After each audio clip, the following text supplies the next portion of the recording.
বিশ্বের সবচেয়ে বিপজ্জনক আগ্নেয়গিরি আবার সক্রিয়, বিজ্ঞানীদের সতর্কবার্তা। বিশ্বের অন্যতম বিপজ্জনক আগ্নেয়গিরি আবারও সক্রিয় হওয়ার লক্ষণ দেখা দিয়েছে।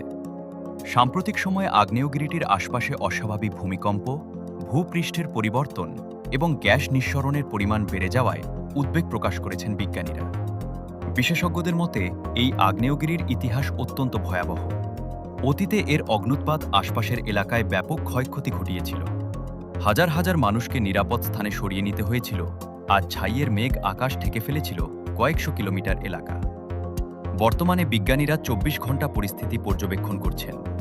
আগ্নেয়গিরির অভ্যন্তরে ম্যাগমার চলাচল বৃদ্ধি পাওয়ার ইঙ্গিত পাওয়া গেছে। এ কারণে স্থানীয় প্রশাসন ইতোমধ্যে সতর্কতা জারি করেছে এবং প্রয়োজনে জরুরি সরিয়ে নেওয়ার পরিকল্পনাও প্রস্তুত রাখা হয়েছে।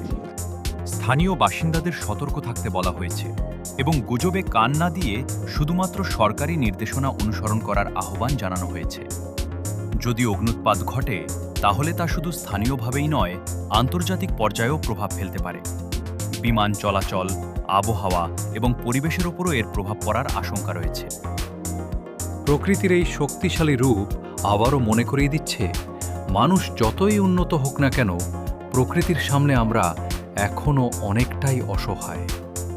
এমন আরও আন্তর্জাতিক খবর সবার আগে জানতে আমাদের সঙ্গেই থাকুন।